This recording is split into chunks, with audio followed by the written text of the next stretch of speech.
Hello students, today we are going to start new chapter vector algebra. ठीक है, 10th chapter NCERT का start करते हैं इसको। तो friend, first thing is that what is vector, है ना। तो हमने फिजिक्स के अंदर दो फिजिकल क्वांटिटीज देखी होगी, है ना। फिजिकल क्वांटिटीज के दो टाइप्स होते हैं। फिजिकल क्वांटिटीज कौन कौन से दो टाइप्स होते हैं फिजिकल क्वांटिटीज के? एक होती है वेक्टर क्वांटिटी और एक होता है आपका स्केलर क्वांटिटी। तो वेक्टर क्वांटिटीज क्या होती है? ऐसी क्वांटिटी जिसके अंदर मैग्नीट्यूड के साथ साथ डायरेक्शन भी हो, एक फिक्स डिफाइंड डायरेक्शन हो।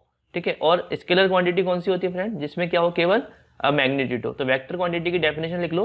Vector is a physical quantity which have both magnitude and direction. ठीक है, इसकी डेफिनेशन लिख डालो। Vector is a physical quantity which have both magnitude and definite direction. ठीक है, इसके अंदर क्या होगा, मैग्नीट्यूड भी होगा और डेफिनेट डायरेक्शन होगी। और स्केलर क्वांटिटी क्या होता है? केवल जिसके अंदर क्या हो, एक मैग्नीट्यूड हो, है ना।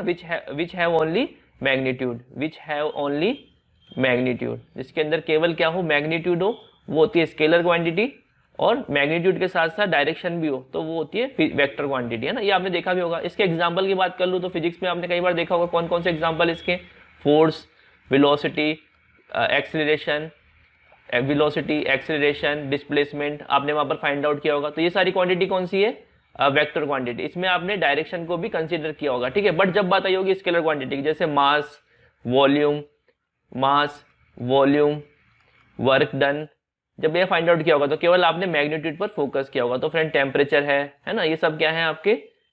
डेंसिटी है, ये सब क्या है? स्केलर क्वांटिटी है। तो इसमें क्या होता है, केवल आपको मैग्नीट्यूड की रिक्वायरमेंट होती है। बट यहाँ पर क्या होगा, मैग्नीट्यूड एंड डेफिनेट डायरेक्शन दोनों होंगे। वेक्टर क्वांटिटी के अंदर क्या होता है, मैग्नीट्यूड के साथ साथ डायरेक्शन भी होती है। स्केलर क्वांटिटी के अंदर क्या होता है, केवल मैग्नीट्यूड होता है।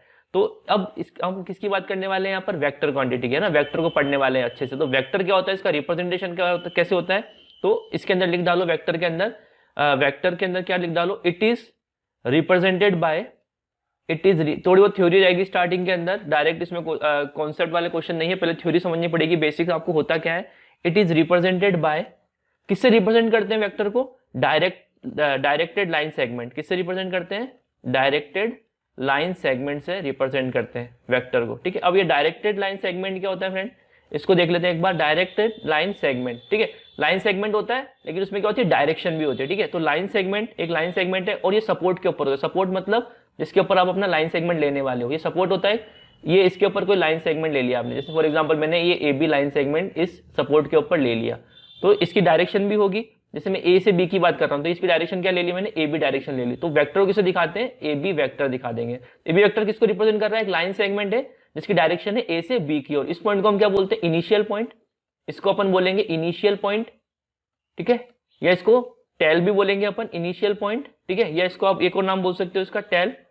ठीक है, इसको बोलेंगे अपन टर्मिनल पॉइंट। ये इसको आप एक नाम और बोल सकते हो, हेड। ठीक है, जहां पे एरो आ रहा होगा उसको क्या बोलेंगे अपन? हेड बोलेंगे। ठीक है, इसको अपन बोलेंगे हेड। अच्छा, इसको क्या बोलते हैं? ये जो लाइन सेगमेंट जिस लाइन के ऊपर अवेलेबल है, इसको क्या बोलेंगे हम? सपोर्ट बोलेंगे। ठीक है, इसको क्या बोलेंगे? इसका नाम क्या होता है? सपोर्ट होता है। ठीक है, अच्छा, ए बी वेक्टर है, ए से बी की ओर, बी ए वेक्टर होता तो बी से ए की ओर डायरेक्शन होती। ठीक है, ये क्या है? डायरेक्टेड लाइन सेगमेंट है, मतलब लाइन सेगमेंट उसकी डायरेक्शन भी है। तो इस वेक्टर को किससे रिप्रेजेंट करते हैं हम? डायरेक्टेड लाइन सेगमेंट मतलब यहाँ पर एक फिक्स डायरेक्शन भी होगी। ठीक है, अब जैसे फॉर एग्जांपल मैं एक और वेक्टर बना दूं, इन दोनों की डायरेक्शन सेम है बट मैग्नीट्यूड अलग अलग है। ठीक है, अच्छा, मैं एक और वेक्टर बना दूं, अब देखो इसका मैग्नीट्यूड सेम है बट डायरेक्शन अलग अलग है ना। तो ये क्या होता है कि डायरेक्टेड लाइन सेगमेंट का मीन मेरे को आई होप आपको समझ में आया होगा। ठीक है, और मैग्नीट्यूड क्या होता है? मैग्नीट्यूड किससे रिप्रेजेंट करते हैं यहाँ पर? मैग्नीट्यूड कौन बताएगा? ए बी वेक्टर का मोड। ठीक है, ए बी वेक्टर मोड क्या है यहाँ पर? इसका मैग्नीट्यूड है ना। लेंथ बोल सकते हैं इसको, ए बी की लेंथ भी बोल सकते हैं इसको। ठीक है, अच्छा, नेक्स्ट हेडिंग है यहाँ पर बेसिक है पहले पूरा वेक्टर का, वेक्टर इन कोऑर्डिनेट सिस्टम। ठीक है, वेक्टर इन कोऑर्डिनेट सिस्टम। जैसे अभी तक पॉइंट को आप कैसे रिप्रेजेंट करते थे? कोऑर्डिनेट सिस्टम के अंदर पॉइंट वगैरह रिप्रेजेंट करते थे, तो वेक्टर को कैसे रिप्रेजेंट करेंगे कोऑर्डिनेट सिस्टम के अंदर? इसको अपन एक बार देख लेते हैं। ठीक है, तो फॉर एग्जांपल मैं कोई वेक्टर ले लेता हूँ, ये एक्स एक्सिस वाई एक्सिस है ना। ये काम करते हैं, पहले 2D की बातें कर लेते हैं। चलो पहले 2D की बातें कर लेते हैं। इन 2D में क्या होगा? एक्स और वाई एक्सिस ही होंगे, है ना। ये एक्स एक्सिस है, ये वाई एक्सिस है। अच्छा, फॉर एग्जांपल यहाँ पर कोई वेक्टर है, ए पॉइंट है ना, ए वेक्टर है। ठीक है, तो ये ए वेक्टर है। ठीक है, अब अच्छा, इसका ये वाला कंपोनेंट एक्स एक्सिस के ऊपर लेट्स अज्यूम ये वाला जो मैग्नीट्यूड है ये ax है, और ये जो वाई कंपोनेंट है ये जो लेंथ है ये ay है। तो ए वेक्टर को कैसे रिप्रेजेंट करेंगे? ए वेक्टर क्या हो जाएगा आपका ए एक्स आई कैप बता रहा है एक्स के अंदर डायरेक्शन को ना, एक्स एक्सिस के अलोंग क्या है यूनिट वेक्टर है ना, तो ये किसको रिप्रेजेंट कर रहा है, ये डायरेक्शन को रिप्रेजेंट कर रहा है, ये मैग्नीट्यूड को रिप्रेजेंट कर रहा है। सिमिलरली ए वाई जे कैप हो जाएगा और इसका मैग्नीट्यूड क्या हो जाएगा, मैग्नीट्यूड मतलब ये लेंथ, इस ए वेक्टर की लेंथ ओए बोले तो क्या हो जाएगा ये रूट ए एक्स स्क्वायर प्लस ए वाई स्क्वायर। ठीक है, इन 3D के अंदर बातें कर लें, 3D के अंदर क्या होगा, इन 3D में बातें कर लें तो 3D में क्या हो जाएगा, A vector equal to A X I cap A Y J cap, एक एक्सिस और बढ़ जाएगा तो यहाँ पर हो जाएगा ए जेड के कैप आ जाएगा। ठीक है, और यहाँ पर मैग्नीट्यूड क्या हो जाएगा, छोटा सा क्वेश्चन बन सकता है यहाँ पर, मैग्नीट्यूड पूछ सकता है आपको वेक्टर का, तो क्या करना है यहाँ पर क्या हो जाएगा ए एक्स स्क्वायर प्लस ए वाई स्क्वायर प्लस ए जेड स्क्वायर हो जाएगा। ठीक है, ये मैग्नीट्यूड हो जाएगा, है ना। तो आई होप ये टॉपिक आपको क्लियर हुआ होगा। नेक्स्ट टॉपिक की ओर मूव करते हैं, टाइप्स ऑफ वेक्टर। ठीक है, टाइप्स ऑफ वेक्टर। तो आज की क्लास में मेनली बेसिक पढ़ेंगे पहले अपन, जो फर्स्ट 2 एक्सरसाइज के अंदर है आपका बेसिक, फिर अपन आएंगे क्रॉस प्रोडक्ट और डॉट प्रोडक्ट के ऊपर। तो नेक्स्ट टॉपिक है आपका टाइप्स ऑफ वेक्टर। पहला टाइप है फ्रेंड इसके अंदर free vector and localise vector. देखो इस पे क्वेश्चन नहीं बनेगा, बस आपको इसकी डेफिनेशन पता होना चाहिए कॉन्सेप्ट समझने के लिए ना, free vector and localise vector. Free vector localise vector पे क्वेश्चन नहीं बनेगा, इस पे क्या होना चाहिए आपको, बस डेफिनेशन पता होना चाहिए कि इसमें से क्या इनकी डेफिनेशन होती है। फ्री वेक्टर की डेफिनेशन क्या होती है, फ्री वेक्टर जैसे फॉर एग्जांपल मैंने कोई वेक्टर बनाया है ना, मैंने कोई वेक्टर लिया, ये कोई वेक्टर लिया, ठीक है, इसके पैरेलल एक वेक्टर और ले सकता हूं, है ना, इसके पैरेलल एक वेक्टर और ले सकता हूं। क्यों, क्योंकि इनका कोई इनिशियल पॉइंट फिक्स नहीं है ना, इनिशियल पॉइंट फिक्स नहीं है। अच्छा फॉर एग्जांपल बट मैंने इनिशियल पॉइंट फिक्स कर दिया, मैं कहता हूं कि अब आना इनिशियल पॉइंट फिक्स है। जैसे फॉर एग्जांपल मैं कह रहा हूं ओपी वेक्टर, एक ओपी वेक्टर है, मतलब पोजीशन वेक्टर है पी का, तो यहाँ पर इनिशियल पॉइंट ओ वेक्टर हो गया ना, इनिशियल पॉइंट क्या हो गया, ओ पॉइंट हो गया, तो यहाँ पर ओपी यही होगा। अब आप इसको पैरेलली मूव करोगे तो इनिशियल पॉइंट तो फिक्स ही रहेगा, तो पैरेलल मूव करना नहीं कर सकते यहाँ पर, है ना, पैरेलल मूव नहीं होगा क्योंकि इनिशियल पॉइंट क्या है, फिक्स है। लेकिन इस केस के अंदर बातें करो तो इस केस के अंदर पैरेलल मूव कर सकते हो कि इनिशियल पॉइंट आपको फिक्स नहीं दे रखा, तो इनिशियल पॉइंट फिक्स नहीं हो तो वो कौन से वेक्टर होते हैं, फ्री वेक्टर, और इनिशियल पॉइंट फिक्स तो वो क्या होते हैं, लोकलाइज वेक्टर। तो डेफिनेशन लिख डालो फ्री वेक्टर की। फ्री वेक्टर क्या होता है, it is if the initial point of the vector is not specified, है ना, if the initial point of vector is not specified। ठीक है, यदि स्पेसिफाइड नहीं कर रखा तो हम क्या बोलेंगे इसको, फ्री वेक्टर, कहीं भी मूव कर सकता है वो फ्री वेक्टर है। क्योंकि localize vector, a vector which is drawn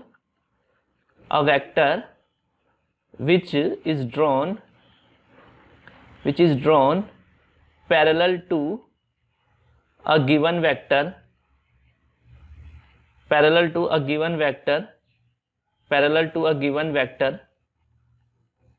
through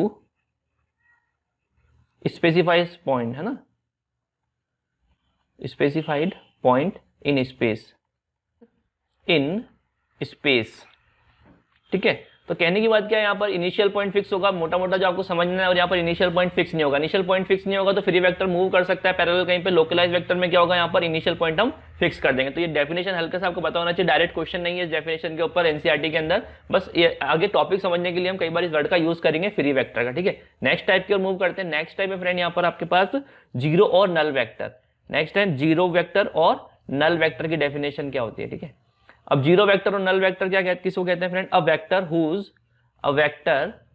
whose initial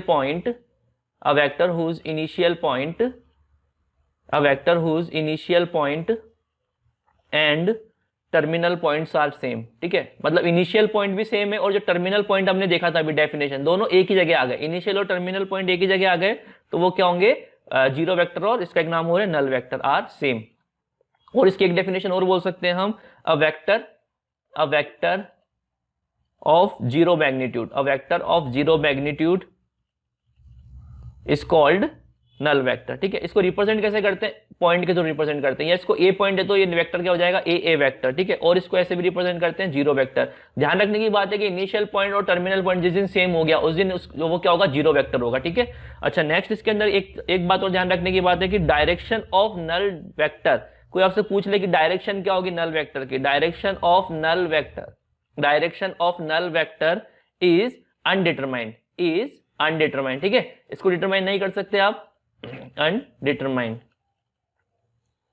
अनडिटरमिनेंट है ना, अनडिटरमिनेंट। ठीक है, अनडिटरमिनेंट कर लो इसको, direction of null vector is undeterminant. ठीक है, नेक्स्ट जो टाइप है उसको पढ़ने से पहले हमें कॉन्सेप्ट देखना पड़ेगा। थर्ड टाइप पे आने से पहले कॉन्सेप्ट डिस्कस कर लेते हैं friend, multiplication of vector multiplication, third type पे आने से पहले एक टॉपिक पढ़ रहे हैं अपन मल्टीप्लीकेशन, फिर अपन आगे कंटिन्यू करेंगे थर्ड टाइप से multiplication of a vector, multiplication of a vector by scalar. ठीक है, एक स्केलर से जो मल्टीप्लाई करेंगे वेक्टर को तो क्या होगा। ठीक है, जैसे फॉर एग्जांपल मैं पहले एक एग्जांपल की बात कर लेता हूं। लेट्स अज्यूम कोई वेक्टर है, A vector equal to 3i cap plus J cap, और बी वेक्टर है, मैंने क्या करा इसको 2 से मल्टीप्लाई कर दिया।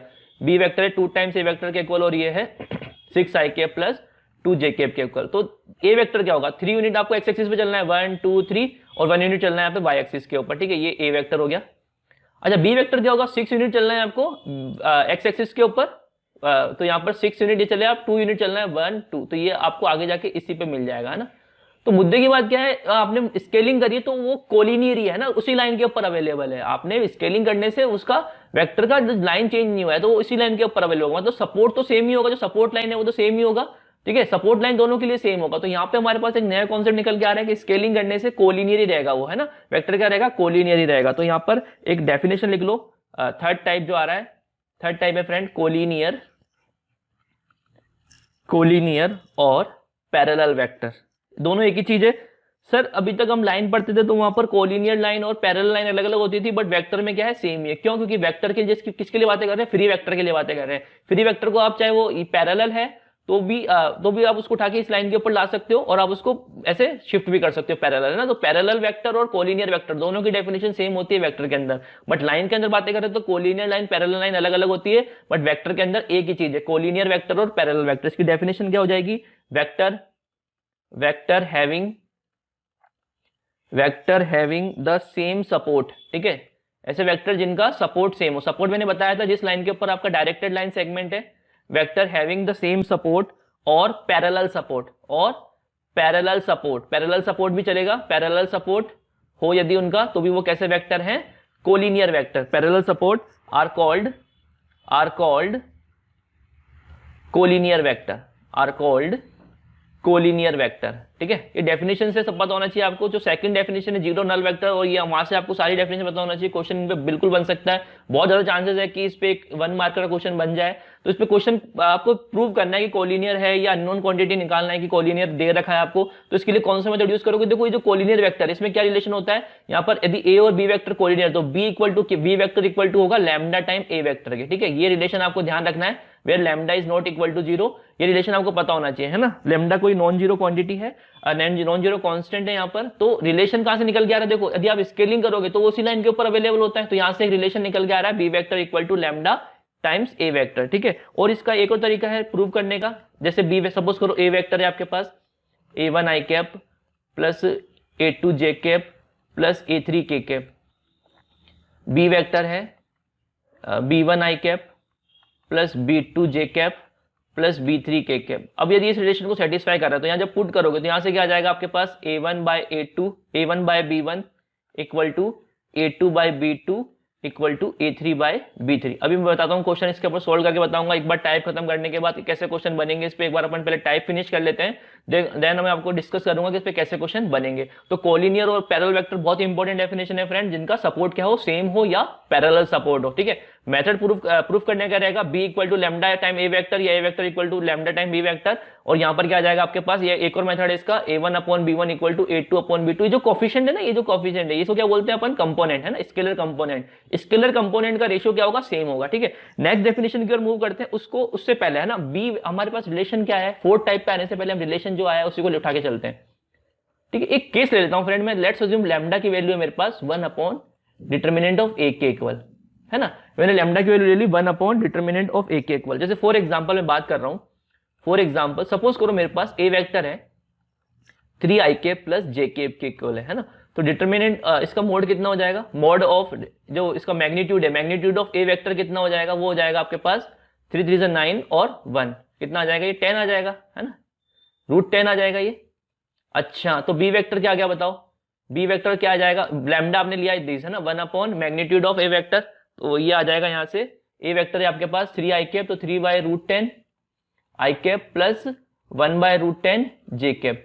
अब देखो बी वेक्टर का मैग्नीट्यूड कितना होगा, बी वेक्टर का मैग्नीट्यूड ध्यान से देखो तो कितना है ये, तो ये है 3 बाय 9 बाय 10 प्लस 1/10 का स्क्वायर रूट आ जाएगा, तो यहां से आ जाएगा 10/10 1। तो बी वेक्टर का मैग्नीट्यूड क्या है 1। तो फ्रेंड ऐसे वेक्टर क्या कहते हैं जिनका मैग्नीट्यूड 1 हो, यूनिट वेक्टर। तो नेक्स्ट डेफिनेशन है, बहुत इंपॉर्टेंट है ये भी, बहुत ज्यादा चांसेस है कि थर्ड और फोर्थ में से क्वेश्चन बने ही बने आपका यूनिट वेक्टर। तो यूनिट वेक्टर की डेफिनेशन लिख डालो, अ वेक्टर whose magnitude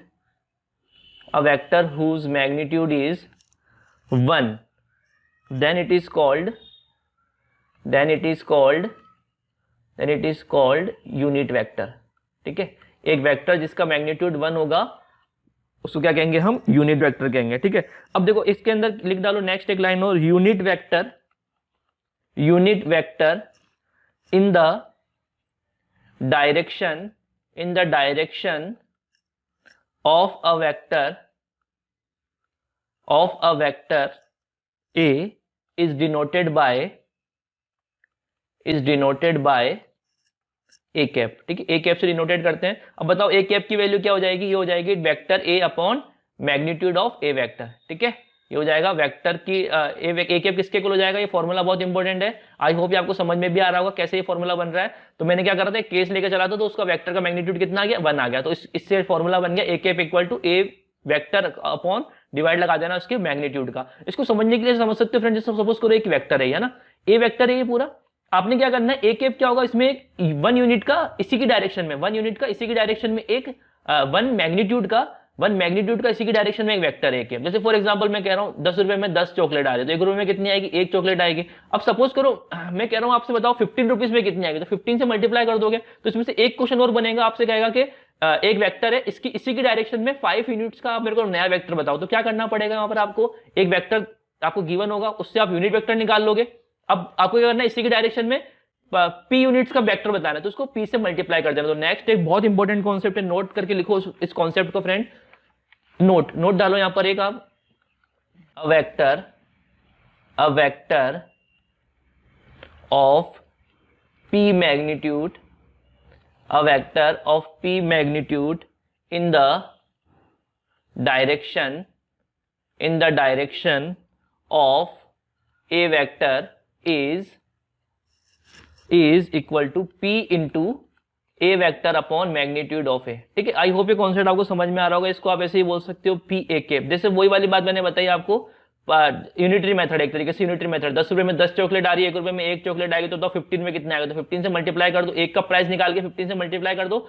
सेम काम यहाँ पर है। ठीक है, आपको एक a वेक्टर गिवन था, आपको पूछा था कि p मैग्नीट्यूड का बताओ इसी के डायरेक्शन में वेक्टर क्या होगा, तो आपने क्या करा, यूनिट वेक्टर निकाल लिया है यहाँ पर, मतलब एक 1 मैग्नीट्यूड का वेक्टर निकाल लिया, इसको आपने p से मल्टीप्लाई कर दिया, तो वो p मैग्नीट्यूड आ गया। ठीक है, डायरेक्शन तो वही रखनी थी यहाँ पर आपको, तो आपने क्या किया, p जो जिस मैग्नीट्यूड का चाहिए था उसको डायरेक्शन से मल्टीप्लाई कर दिया, तो आपको उस मैग्नीट्यूड का आपको वेक्टर मिल गया। ठीक है, तो ये कॉन्सेप्ट भी आपको क्वेश्चन मिलेंगे एनसीईआरटी के अंदर और प्रीवियस ईयर के अंदर। ठीक है, तो बोर्ड प्रीवियस ईयर के अंदर, तो इस कॉन्सेप्ट को भी आप अच्छे से नोट कर लेना। ठीक है, ये जो कॉन्सेप्ट है ना यूनिट वेक्टर वाला, इसमें से या कोऑर्डिनेट में से बहुत ज्यादा चांसेस है कि एक क्वेश्चन आपको मिल जाए। ठीक है, नेक्स्ट आते हैं अपन फिफ्थ टाइप के ऊपर। फिफ्थ टाइप पे आने से पहले मैं अगेन एक केस लेके चलता हूं, जो मैंने b इक्वल टू लैम्डा ए लेके चला था। मैं यहां पर एक कंडीशन और ले लेता हूं, यदि सपोज करो लैम्डा की वैल्यू हो गई -1, इफ लैम्डा इक्वल टू -1। ठीक है, तो b वेक्टर किसके इक्वल हो जाएगा, माइनस ऑफ ए वेक्टर के इक्वल। तो यहां पर b वेक्टर क्या है, नेगेटिव ऑफ ए वेक्टर। तो नेक्स्ट डेफिनेशन लिख लो, फिफ्थ टाइप है आपका negative vector.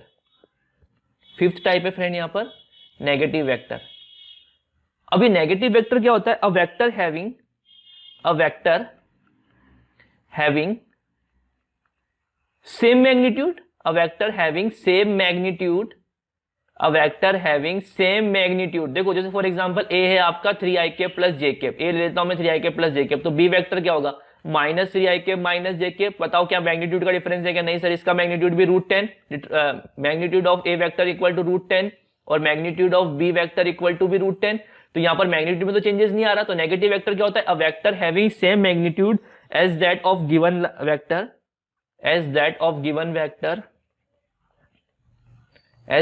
Given vector a and the opposite direction. But direction क्या होगी, एंड द अपोजिट डायरेक्शन। ठीक है, जस्ट अपोजिट डायरेक्शन होगी ये। ठीक है, एंड द अपोजिट डायरेक्शन। तो आपको ध्यान रखने की बात क्या है, यहां पर नेगेटिव वेक्टर मैग्नीट्यूड सेम होता है, सेम मैग्नीट्यूड, बट डायरेक्शन कैसी होती है, अपोजिट होती है। ठीक है, नेक्स्ट सिक्स टाइप पे आने से पहले मैं एक केस और ले लेता हूं। सपोज करो लैम्डा की वैल्यू 1 हो गई, तो इस केस में B vector equal to completely equal to हो जाएगा ए वेक्टर। तो नेक्स्ट डेफिनेशन है इक्वल वेक्टर की। इक्वल वेक्टर क्या होता है, यहां पर क्या होगा, मैग्नीट्यूड भी सेम होगा, मैग्नीट्यूड भी सेम होगा, मैग्नीट्यूड सेम एंड डायरेक्शन भी सेम होगी, प्लस डायरेक्शन भी सेम होगी, है ना, सेम डायरेक्शन। ठीक है, सेम डायरेक्शन क्या आ जाएगा यहाँ पर, सेम डायरेक्शन। देखो नेगेटिव वेक्टर में क्या था, मैग्नीट्यूड सेम था बट डायरेक्शन अलग हो जाएगी, बट इक्वल वेक्टर में क्या हो जाएगा, two vector are said to be equal if they have same magnitude and same direction. ठीक है, तो ये आपका कौन सा वाला टाइप हो गया, लास्ट कौन सा था आपका, फिफ्थ टाइप था, तो ये सिक्स टाइप हो जाएगा। नेक्स्ट आते हैं अपन सेवन टाइप की ओर। सेवन टाइप की ओर मूव करने से पहले मैं अगेन एक केस ले लेता हूं, B vector equal to lambda A आया था। अब सपोज करो आपका लैम्डा पॉजिटिव हुआ, लैम्डा पॉजिटिव हुआ, और हो सकता है लैम्डा नेगेटिव हो सकता है ना, लैम्डा, अब लैम्डा पॉजिटिव है तो उसको क्या कहेंगे हम, लाइक वेक्टर कहेंगे, लाइक वेक्टर, लाइक वेक्टर कौन से, ए और बी क्या हो जाएंगे, लाइक वेक्टर हो जाएंगे, A and B are like vector. ठीक है, और यहां पर लैम्डा नेगेटिव है तो उसको क्या बोलेंगे अपन, अनलाइक वेक्टर। अब लाइक वेक्टर अनलाइक वेक्टर क्या हो जाएंगे, इसकी डेफिनेशन में लिख डालो, like vector and like vector, vectors like vector and unlike vector, unlike vector. Vectors are said to be like when they have same direction. ठीक है, तो इसमें क्या हो जाएगा, सेम डायरेक्शन में लाइक वेक्टर होते हैं, same direction when they have same direction, और अनलाइक वेक्टर क्या हो जाएंगे friend, when they have opposite direction. यहां पर मैग्नीट्यूड की बातें नहीं कर रहे हैं हम, केवल डायरेक्शन की बात कर रहे हैं। सेम डायरेक्शन में है तो वो लाइक वेक्टर हो जाएंगे, और अपोजिट डायरेक्शन में है तो वो क्या हो जाएंगे, आपके अनलाइक वेक्टर हो जाएंगे। ठीक है, आई होप यहां तक की कहानी आपको क्लियर होगी फ्रेंड। तो ये था सेवन टाइप वेक्टर का। नेक्स्ट है एट टाइप, वो है को इनिशियल वेक्टर। ठीक है, को इनिशियल वेक्टर्स क्या होते हैं, देखो नाम से क्लियर हो रहा है, इनिशियल पॉइंट क्या होने वाला है, सेम होने वाला है, vectors having same initial point, vectors having same initial point. ठीक है, इनिशियल पॉइंट क्या होगा, सेम होगा यहाँ पर। ठीक है, जैसे फॉर एग्जांपल मैं कह रहा हूं एक वेक्टर ए है और एक वेक्टर बी वेक्टर है, तो दोनों का इनिशियल पॉइंट देखो क्या है, सेम है, तो ये दोनों वेक्टर कैसे है, को इनिशियल वेक्टर। ठीक है, इनिशियल पॉइंट सेम होना चाहिए, है ना। तो ये थे टाइप्स ऑफ वेक्टर। नेक्स्ट जो टॉपिक है वो है इसके अंदर वेक्टर एडिशन। ठीक है, वेक्टर एडिशन कैसे करते हैं। ठीक है, आज आपने कोई नई क्वांटिटी पढ़ी है वेक्टर, तो ये देखना पड़ेगा कि इसको ऐड कैसे करते हैं। तो वेक्टर एडिशन करने के लिए हमारे पास दो रूल है ना, दो रूल है। कौन कौन से रूल है, पैरेललोग्राम लॉ है, एक ट्रायंगल लॉ है। फिजिक्स में कई बच्चों ने इसको पढ़ा भी होगा ऑलरेडी, पैरेललोग्राम लॉ और ट्रायंगल लॉ को 11th क्लास के अंदर। तो इसको अपन डिस्कस कर लेते हैं एक बार, पैरेललोग्राम लॉ क्या होता है और ट्रायंगल लॉ क्या होता है। ठीक है, ऐड करने का एक मेथड है, एक लॉ है, इसके थ्रू हम ऐड कर सकते हैं दो वेक्टर को। तो पैरेललोग्राम लॉ क्या कहता है, if two vectors A and B, parallelogram law की बात कर रहा हूं, है ना, A and B vector are represented in magnitude and direction. ठीक है, in magnitude and direction by two adjacent side,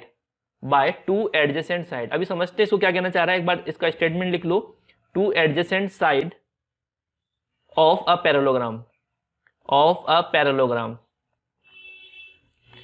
then there some c vector is represented by the diagonal of a parallelogram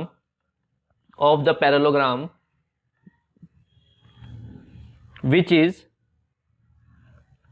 is co-initial with the given vector। ठीक है, with the given vector। ठीक है, तो क्या कहना चाह रहे हैं यहाँ पर, फॉर एग्जांपल ए वेक्टर है यहाँ पर और इसी का एक एडजेसेंट दो वेक्टर है यहाँ पर, if two vectors A and B are represented in magnetic direction by two adjacent side. यदि दो वेक्टर को मैं दो एडजेसेंट साइड से रिप्रेजेंट करूं, है ना, दो वेक्टर को मैं एडजेसेंट साइड से रिप्रेजेंट करूं, then their sum C is represented by diagonal of parallelogram. तो फ्रेंड यदि मैं एक फ्री वेक्टर की बातें कर रहा हूं तो इसको शिफ्ट करके यहां ला सकता हूं पैरेलल एकदम। ठीक है, ये बी वेक्टर हो गया और यहां पर इसको शिफ्ट करके मैंने इधर लिया है, मैं ये ए वेक्टर हो गया, तो एक पैरेललोग्राम मिल गया मुझे। तो ये बी वेक्टर ए वेक्टर, तो यहां पर जो इनका सम होगा वो क्या होगा, जो इनका डायगोनल होगा ना, सी वेक्टर ए वेक्टर और बी वेक्टर का सम क्या होगा, वो इसके डायगोनल से रिप्रेजेंट होगा। ठीक है, वो क्या होगा, कोइनिशियली होगा, तीनों वेक्टर कोइनिशियल हो गए, देखो यहाँ पर इन्हीं पॉइंट से स्टार्ट हो रहे हैं। तो यही क्या लो है, पैरेललोग्राम लो। नेक्स्ट इसके अंदर एक और है फ्रेंड ट्रायंगल लो, है ना, ट्रायंगल लो को भी डिस्कस कर लेते हैं अपन। ठीक है, ट्राइंगल लो पैरेललोग्राम लो से निकलती है इसकी कहानी भी। तो ट्राइंगल लो क्या कहता है फ्रेंड, ट्राइंगल लो कहता है if two vectors are represented in magnitude and direction by two sides of triangle, ठीक है।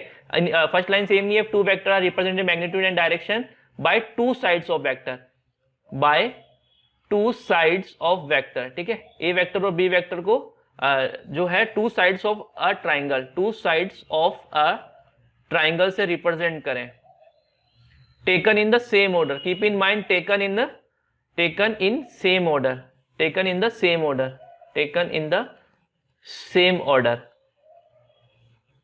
then their sum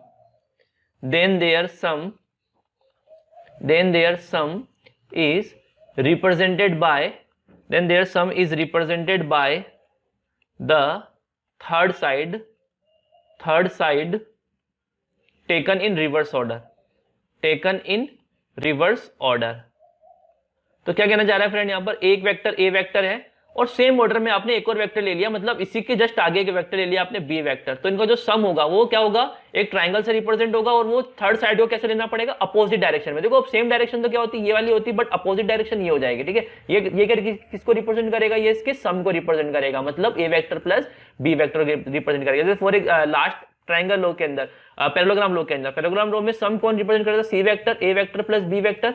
अब ये जो कहानी है ना पैरेललोग्राम लो से आप इजीली समझ सकते हो ना, यदि पैरेललोग्राम बनाऊं यहाँ पर तो इजीली दिख जाएगा कि A vector plus B vector कैसे आ रहा है। But keep in mind A vector B vector को सेम ऑर्डर में लूं तो इनका सम थर्ड साइड को अपोजिट डायरेक्शन में लेने पर रिप्रेजेंट होगा। और नेक्स्ट जो लो है वो है पॉलीगन लो, है ना। अब ये तो ट्राइंगल का बात हुआ, क्वाड्रिलेटरल का बात हुआ, पैरेललोग्राम लो का बात हुआ, सपोज करो पॉलीगन की बात कर रहा हूं मैं, तो पॉलीगन लो क्या होता है, पॉलीगन लो क्या होता है, पॉलीगन लो जैसे फॉर एग्जांपल हमारे पास काफी सारी साइड है ना, ये एक साइड है, ये दो साइड है, तीन, ऐसे चलता जा रहा है, ठीक है, पॉलीगन बनता जा रहा है, ये है ना, ये डैश डैश डैश ऐसा बहुत बड़ा पॉलीगन है ना, A1 A2 A3 अब तो सोन चलते चलते ये AN तक आ गया। तो इसका सम क्या होगा यहाँ पर, तो सम का जो होगा वो क्या हो जाएगा, A1 A2 vector plus A2 A3 vector plus A3 A4 vector, ऐसे चलते चलते लास्ट में क्या आ जाएगा फ्रेंड, इससे जस्ट पहले वाला AN-1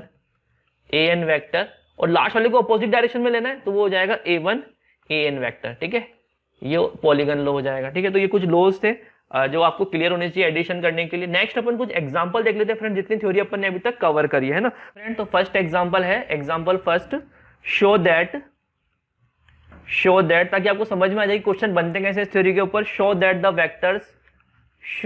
vectors 3i cap plus 6j cap minus 12k cap and 2i cap plus 4j cap minus 8k cap are collinear, तो वो कोलिनियर प्रूव करना है। तो यहाँ पर मैंने दो मेथड बताए थे, इसको यदि ए वेक्टर बोल रहे हो आप, इसको बी वेक्टर बोल रहे हो, तो आप ये प्रूव कर दो कि b equal to lambda time A vector या a equal to lambda time B vector, तो आप ये प्रूव कर सकते हो, या आप ये चीज प्रूव कर दो कि a1 upon b1 equal to a2 upon b2 equal to a3 upon b3 है। कोई सा भी एक मेथड यूज कर सकते हो, दोनों मत यूज करना है ना। जैसे मैंने ये वाला मेथड से प्रूव, दोनों से करके दिखाता हूं मैं आपको, पहले ये वाला मेथड से प्रूव करना है। तो इससे क्या आ जाएगा, b वेक्टर क्या है 2i cap plus 4j cap minus 8k cap equal to lambda time a vector, तो आ जाएगा 3i cap plus 6j cap minus 12k cap. तो यहाँ से लैम्डा की वैल्यू मिल जाएगी आपको, तो एक कंपेरिजन कर लो आप, तो यहाँ से 3 लैम्डा इक्वल टू 2, तो लैम्डा आ जाएगा 2/3। तो आप यहाँ पे लिख सकते हो कि b वेक्टर इक्वल टू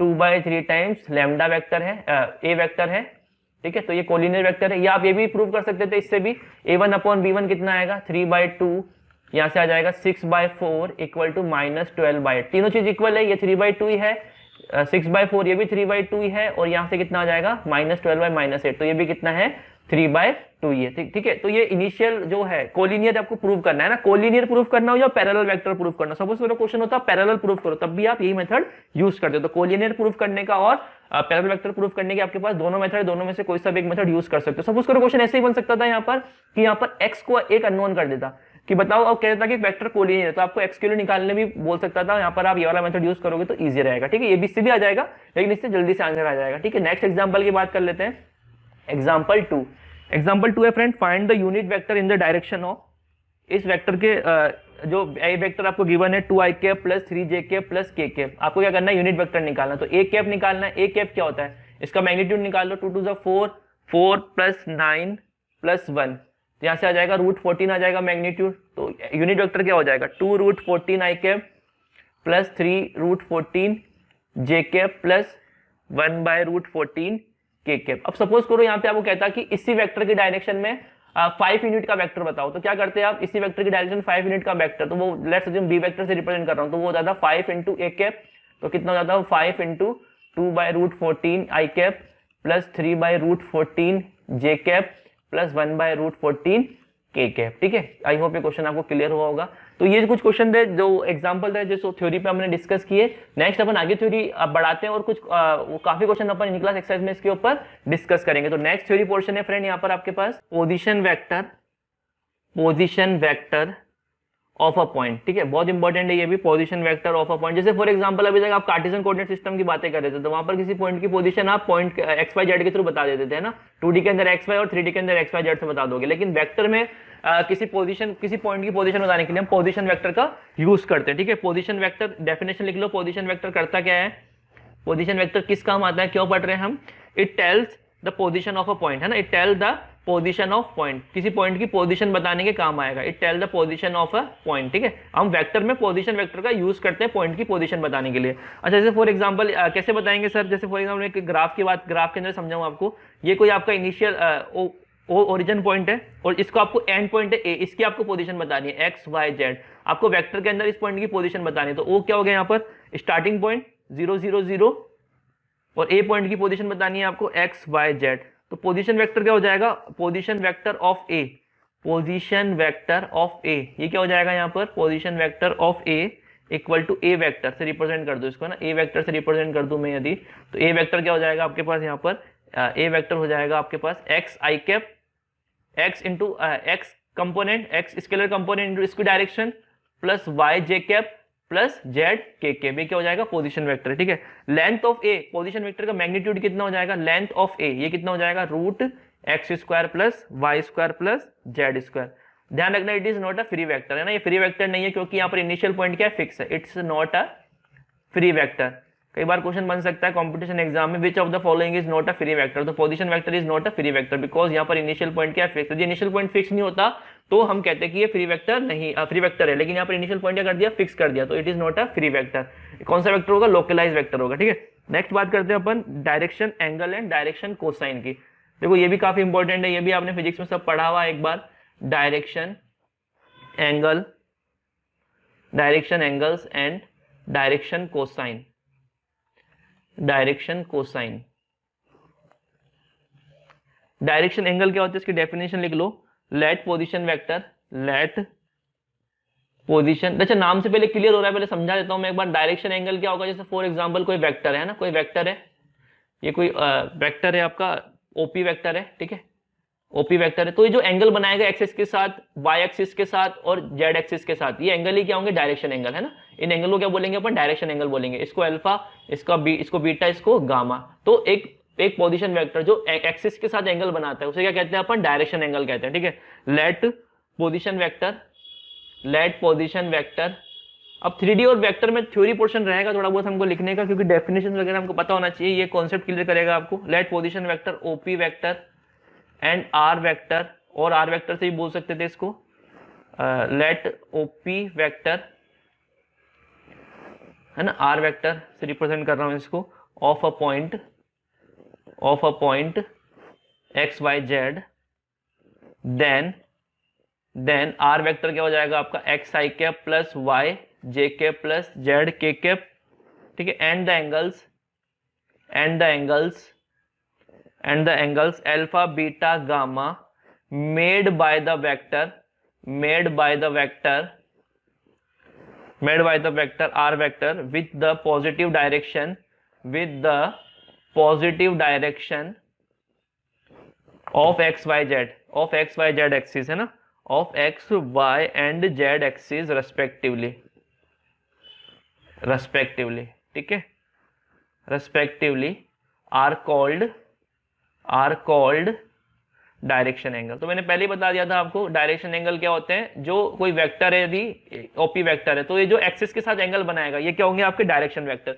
अब सबसे इंपॉर्टेंट चीज आ रही है डायरेक्शन कोसाइन क्या होता है। इन डायरेक्शन एंगल का कॉस, डायरेक्शन एंगल का कॉस ही क्या होता है डायरेक्शन कोसाइन, ठीक है। तो यहाँ पर कॉस एल्फा, कॉस एल्फा ये क्या है डायरेक्शन कोसाइन, कॉस बीटा ये भी क्या है डायरेक्शन कोसाइन, और कॉस गामा ये क्या है डायरेक्शन कोसाइंस होते हैं। ये क्या होते हैं डीसीस को बोलेंगे अपन शॉर्ट में direction cosines.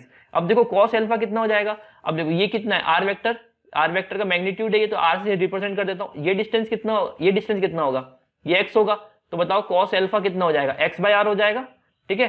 Similarly cos beta कितना हो जाएगा, वाई बाय आर हो जाएगा, ठीक है। सिमिलरली कॉस गामा कितना हो जाएगा, जेड बाय आर हो जाएगा, ठीक है। इसको अपन एलएमएन से बोलते हैं ना, एलएमएन से ही बोलते हैं। कॉस एल्फा को एल बोलते हैं, कॉस बीटा को एम बोलते हैं, और कॉस गामा को एन बोलते हैं। एक इनका एक नोटेशन बोल सकते हो आपके, जो डायरेक्शन कोसाइंस होते हैं इसको एलएमएन से रिप्रेजेंट करते हैं, और एल क्या होता है cos alpha, cos beta, cos gamma. यहां से एक इंपॉर्टेंट रिलेशन भी निकल के आएगा, L square plus M square plus N square क्या होगा बताओ, X square by R square plus Y square by R square plus Z square by R square. तो यहाँ से आर स्क्वायर एलसीएम ले लो तो क्या आ जाएगा ऊपर, आर किसके इक्वल है, आर है root x square plus Y square plus Z square, magnitude of R X square plus Y square plus Z square. तो आर स्क्वायर कितना हो जाएगा, X square plus Y square plus Z square, ऊपर से कितना आ जाएगा X square plus Y square plus Z square. ये कैंसिल आउट होकर 1 आ जाएगा। तो यहाँ से बहुत इंपॉर्टेंट रिलेशन निकल के आ रहा है, बहुत ज्यादा चांसेस है कि इस पे एक 1 मार्कर क्वेश्चन बने। इक्वल टू इसको आप 1 बोल सकते हो, cos square alpha plus cos square beta plus cos square gamma की वैल्यू भी कितनी होती है 1 होती है, ठीक है। कॉस स्क्वायर गामा, इसको बहुत ध्यान से आपको याद, ये चीज आपको पता होना चाहिए फ्रेंड। इसका कैसे आ रहा है ये भी मैंने समझा दिया है, बहुत वेरी वेरी इंपॉर्टेंट है ये। बहुत ज्यादा चांसेस है कि इस पे क्वेश्चन बनेगा ही बनेगा 1 मार्कर का, ठीक है। तो ये direction angle and direction cosine की कहानी आई होप आपको क्लियर हुई होगी। और इसका जो रिलेशन है ये बहुत काम का रिलेशन है, इस पे कई बार क्वेश्चन बन चुका है प्रीवियस ईयर में, जब आप उठा के देखोगे तो आई होप कि हर साल ही आपको एक क्वेश्चन इसके ऊपर मिलेगा। आप प्रीवियस ईयर देखना बोर्ड के, आपको हर साल एक क्वेश्चन इसके ऊपर मिलेगा, ठीक है। नेक्स्ट जो डेफिनेशन है वो है डायरेक्शन रेशियो की। डायरेक्शन रेशियो क्या होता है, डायरेक्शन रेशियो, ठीक है। If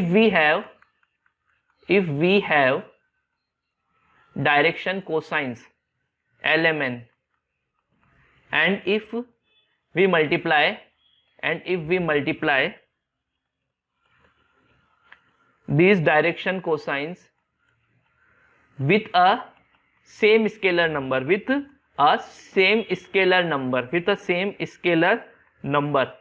then KL, KM, KN are called direction ratios, ठीक है। are called direction ratios। तो डायरेक्शन रेशियोज क्या है, एक प्रोपोर्शनल नंबर है डायरेक्शन कोसाइन के, ठीक है। एक प्रोपोर्शनल नंबर है, ठीक है। अच्छा अब देखो इसके ऊपर आपको एक कॉन्सेप्ट और पता होना चाहिए। सपोज करो जैसे कोई आर वेक्टर है, ये कॉन्सेप्ट भी इंपॉर्टेंट है, x i cap plus Y j cap plus Z k cap. तो बताओ आर केप क्या होगा, एक्स अपॉन इसका मैग्नीट्यूड का divide root x square plus Y square. इसको मैं सिंपली बोल देता हूँ, है ना। इसको मैं सिंपली बोल देता हूँ कि किसके इक्वल होगा, मैग्नीट्यूड ऑफ आर के इक्वल होगा, है ना। तो इसको आर बोल देता हूँ। अच्छा I cap plus R cap की बातें कर रहा हूं मैं, Y upon R J cap plus इस मैग्नीट्यूड का डिवाइड लगा दोगे आप, मैग्नीट्यूड का डिवाइड लगा दिया मैंने तो ये आर कैप आ गया। और ये क्या है अपने आप में, L I cap plus M J cap, ये एल है, ये एम है, ये एन है। तो यहां से एक इंपॉर्टेंट कॉन्सेप्ट निकल के आ रहा है कि यूनिट वेक्टर डायरेक्शन कोसाइन की हेल्प से कैसे बता सकते हैं, बहुत इंपॉर्टेंट है ये। यूनिट वेक्टर डायरेक्शन कोसाइन की हेल्प से बता सकते हैं एल आई के प्लस एम जे के प्लस एन के, क्योंकि इसका मैग्नीट्यूड निकालो वो कितना आएगा, root L square plus M square plus N square, और इसकी वैल्यू कितनी होती है 1 होती है। तो देखो इसका मैग्नीट्यूड 1 है। तो डायरेक्शन कोसाइन की हेल्प से आप यूनिट वेक्टर बता सकते हो फ्रेंड, है ना। बहुत इंपॉर्टेंट रिलेशन है, ठीक है, ये आपको पता होना चाहिए।